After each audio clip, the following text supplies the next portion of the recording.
No.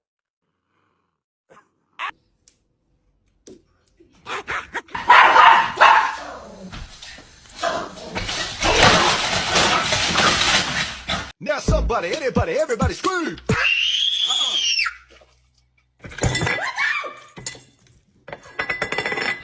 Oh shit! Oh my god! Holy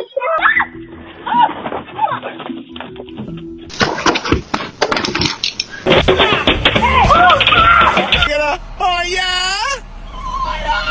Canını döveceğim ben. Canını döverim böyle.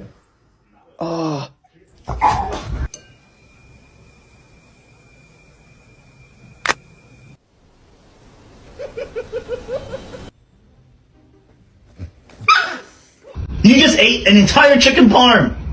A whole chicken. Do you have any idea what you've done? It was $20. Let me tell you something. All right. Let me tell you something.